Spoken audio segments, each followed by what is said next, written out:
Oscar, notre compagnon de voyage, est un LT35 de 1991. C'est un modèle qui a été produit par Volkswagen à peu près au moment du combi, je pense un petit peu après le combi. Les ingénieurs allemands ont eu l'intelligence de sentir, de comprendre qu'il y avait un marché possible pour les Européens qui souhaiteraient partir en vacances en famille. Donc ils ont défini un cahier des charges pour un véhicule très compact. Il fait moins de 5 mètres de large, il fait 4,90 mètres je crois si on s'arrête au niveau du pare-choc arrière, et 3 mètres de haut. Cette forme-là est une forme qui est absolument essentielle, c'est la base logique du véhicule, parce qu'elle permet de loger 4 lits, et elle permet aussi d'avoir un véhicule qui reste très manœuvrant, parce que on voit que les deux trains de roue sont relativement proches l'un de l'autre, ce qui permet de tourner très court, de faire des demi-tours par exemple sur des sentiers étroits, et en même temps le porte-à-faux arrière qu'on voit ici et le porte-à-faux avant qu'on voit là sont très courts, ce qui veut dire que moyennant une légère surélévation, on a un véhicule qui peut devenir un véhicule non pas tout terrain parce qu'il manque la transmission 4x4, mais du moins un véhicule très agile sur les pistes et les petites routes. Alors par contre, l'inconvénient d'un véhicule de 3 mètres de haut, c'est qu'il a une assez forte prise au vent et que par voie de conséquence, il consomme un peu plus de carburant, d'une part, et que d'autre part, il peut être légèrement instable par temps de grand vent. Mais pour compenser, il faut noter qu'il est monté sur un châssis qu'on ne voit pas là, mais qui est la base du véhicule, qui est un châssis très solide, puisque c'était un châssis qui était prévu pour des travaux d'artisanat. Cette base de camion a été beaucoup vendue pour des gens qui faisaient de la jardinerie ou des petits artisans, de la menuiserie, de la vitrerie, et ainsi de suite. C'est donc un châssis qui est plus solide que la plupart des châssis de petits camping-cars. Le LT a été produit donc depuis assez longtemps en plusieurs versions successives. Notre version n'est pas une version 4x4 contrairement aux apparences, puisqu'on voit ici qu'il y a un sticker 4x4. Ce sticker, c'est simplement celui d'un petit sponsor, un vendeur de pièces qui nous a donné une petite remise sur les pièces détachées. Mais la transmission n'est pas une transmission intégrale. C'est une propulsion arrière, donc ça veut dire que la motricité est sur des roues arrière, ce qui donne en principe une capacité de franchissement un petit peu supérieure. On peut noter aussi que le LT se décline en plusieurs versions, 28, 31, 35, 45. En fait, c'est toujours un petit peu la même base. Il y a peut-être des petites modifications qui le rendent un peu plus solide sur les versions avec le chiffre le plus grand, mais c'est surtout relatif à une règle juridique qui fait que les différentes versions sont autorisées à peser 2 tonnes 8, 3 tonnes 1, 3 tonnes 5 ou 4 tonnes 5. Donc celui-ci, c'est le 35, c'est le plus gros qu'on puisse conduire avec un permis B. Nous avons acheté Oscar sur un critère essentiel qui était qu'il était peu rouillé. Donc on observe les points de rouille classiques au niveau du châssis, autour du pare-brise par exemple. Et ça, c'est la première chose à vérifier, parce que s'il y a de la rouille perforante en particulier au niveau du châssis, il ne faut sans doute pas acheter. Ensuite, on l'a un petit peu aménagé. Alors, ce qu'on a aménagé principalement et qui est visible de l'extérieur, c'est qu'on a changé les roues, parce que les roues de base sont des roues avec des jantes de 14 pouces et elles ne sont pas suffisantes pour chausser le véhicule de pneus qui soient des pneus tout-terrain. Donc, les jantes ont été changées pour pouvoir accepter des pneus de ce type-là, les pneus de référence que presque tout le monde a pour ce genre de voyage, c'est-à-dire des BF Goodrich all-terrain. On a pris all-terrain, on a pris une version all-terrain et non pas all mud, qui est l'autre version. La version all-terrain est plus adaptée à des terrains caillouteux, à des terrains mixtes, on va dire, entre le goudron, la piste de cailloux et éventuellement un petit peu de boue. Alors que le pneu boue est plus spécialisé pour les pays très humides. Nous, on a fait un choix mixte qui correspond à notre voyage, qui va aussi avoir lieu sur des continents plus secs que l'Afrique. Donc, on a aussi, alors déjà en soi, le changement de roue a créé une sorte de surélévation de quelques centimètres par rapport à l'état d'origine. De plus, les suspensions ont été légèrement relevées, pas beaucoup, de 3, 4, 5 cm de plus, pour donner une garde au sol. La garde au sol, c'est la distance entre le bas du camion et la route, plus importante, parce que là, c'est un élément capital de franchissement. Évidemment, quand il y a des ornières ou quand il y a des grosses pierres sur la route, il faut que la garde au sol soit maximale. Nous avons aussi un auvent qui était là d'origine, donc il suffit de le déployer avec l'aide de la manivelle.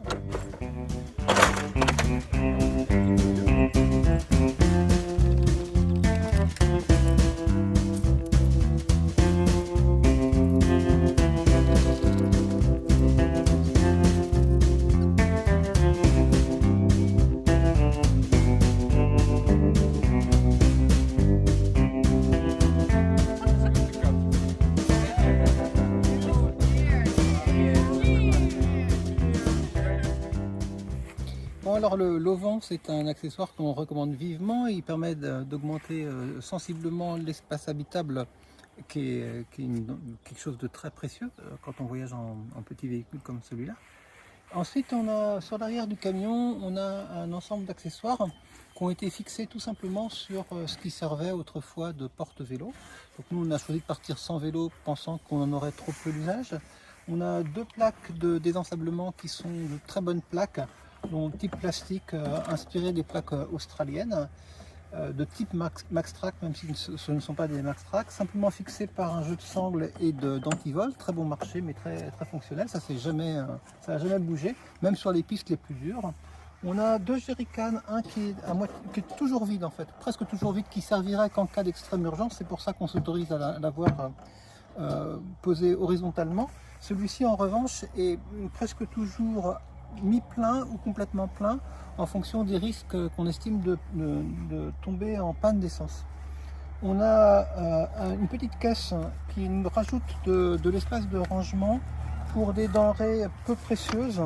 Donc c'est une simple sangle qui le tient, plus 2 fixations mécaniques, juste de la petite quincaillerie en inox et ce matériau qu'on trouve maintenant dans les magasins de bricolage, intermédiaire entre le matériau plastique et le bois, qui est imputrescible. Donc voilà, on met dedans du charbon ou de la sûre, ici des cales aussi pour mettre le véhicule à l'horizontale en cas de besoin. Donc des choses qui ne risquent pas d'être volées, puisque là on n'est pas sur un coffre sécurisé. Très facile à ouvrir et à fermer. Ensuite, on va peut-être monter à l'étage. C'est un peu sale, mais ce qu'on voit, c'est le lanterneau, la prise d'aération pour la douche, le système de connexion électrique et surtout les panneaux solaires qu'on a fixés sur le toit.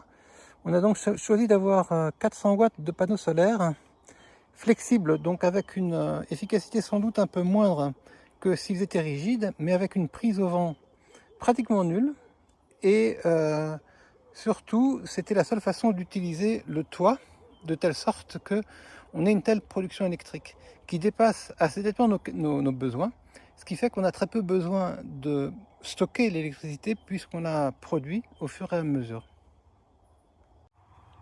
Un des points essentiels et une des craintes essentielles des camping-caristes, c'est l'étanchéité du toit. Donc on a ici utilisé un mélange en fonction des matériaux, parfois du silicone spécialisé, une sorte de silicone noir qu'on utilise aussi pour les pare-brises, pour le lanterneau, Ici, on avait quelques infiltrations. On a utilisé un système de fibres de verre et de pâte époxy comparable à ce qu'on utilise dans le nautisme. Et pour fixer les panneaux solaires, de la colle Sika. Alors, il y a plusieurs références. On a utilisé la colle Sika qui était à la fois la plus souple et la plus durable pour ce genre de situation. Et on est très content de toutes ces pattes de fixation. On voit ici d'ailleurs, si je me penche un petit peu, on voit ici que le toit n'était pas plan et qu'il a fallu trouver moyen de combler les creux pour arriver à utiliser la flexibilité des panneaux solaires à la marge, mais trouver quand même une façon de rectifier un petit peu la planéité du toit avant ce travail de fixation. Une question qui est très importante, qui est celle de la roue de secours. Beaucoup conseillent de partir avec 2 roues de secours. Nous avons fait le choix et nous en sommes tout à fait satisfaits de n'avoir qu'une seule roue de secours. Elle est là, c'est l'emplacement d'origine. Elle consomme un petit peu de garde au sol, mais en tout cas, elle est bien située du point de vue de la répartition des poids. Il faut toujours bien faire attention à mettre tout ce qui est lourd le plus bas et à l'endroit le plus central possible du véhicule pour éviter de le déstabiliser. On a aussi une curiosité du point de vue là, de la capacité de franchissement, c'est un double frein à main. Ici, le frein à main d'origine a été doublé d'un autre frein qui a été récupéré sur un autre LT, et chacun de ces freins à main commande une roue arrière différente, de sorte qu'en cas de patinage, on peut bloquer la roue qui patine pour redonner du couple à l'autre roue. Bon, c'est un dispositif un peu expérimental, inspiré de lectures sur internet, qui nous a jamais tellement servi, si on veut être honnête. Mais c'est assez facile à réaliser pour un bon bricoleur ou un bon garagiste. À l'avant, on observe que le LT est un véhicule muni d'un très grand pare-brise, ce qui a un grand avantage quand on passe des heures et des heures à admirer les paysages et les animaux, mais simplement la vue est plus grande, plus lumineuse, donc ça c'est très bien. Le véhicule est très haut, comme on le voit ici. La seule modification que nous avons fait sur la face avant, mais c'est tout simplement de rajouter des feux longue portée. On a un peu fait le minimum par rapport à d'autres véhicules, des 4x4 qui partent avec des rampes considérables. Bon, ça nous aide un petit peu parce que c'est aussi le point faible des véhicules anciens qui avaient des optiques de phare un petit peu déficientes. Donc ça, c'est une bonne chose d'avoir ajouté ces feux longue portée.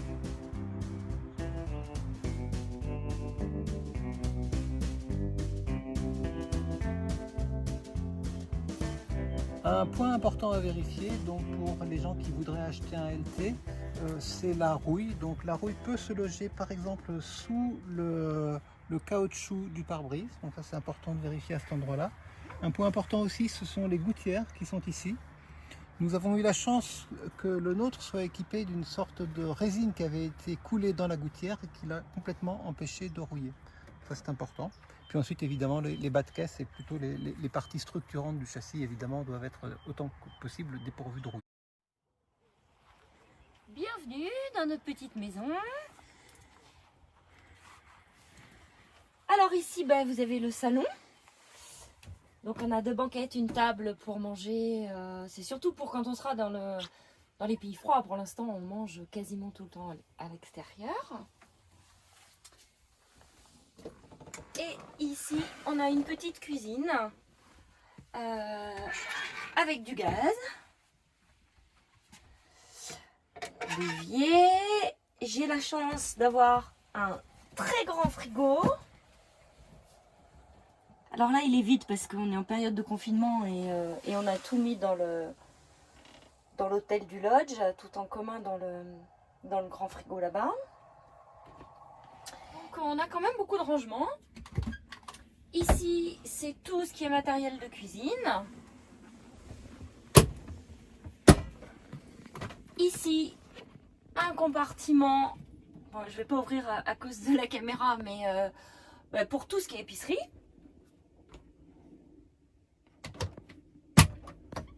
On a un autre petit placard ici pour nos accessoires. Un petit placard ici pour l'épicerie, surtout les bouteilles et la poubelle.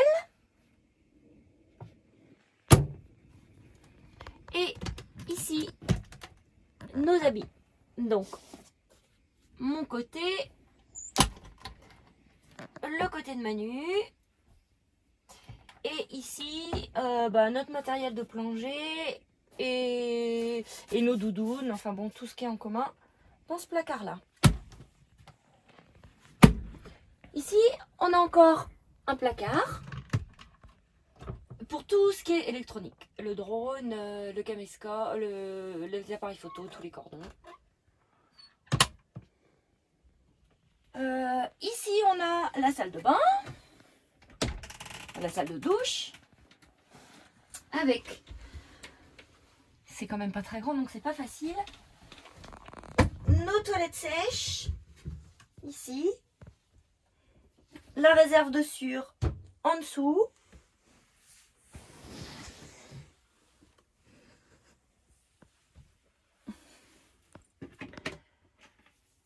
le placard avec les trousses à pharmacie, le nécessaire de toilette.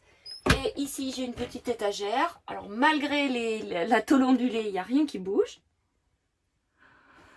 Ici, on a un autre placard pour les serviettes de toilette et puis les produits d'entretien. La douche. Ici,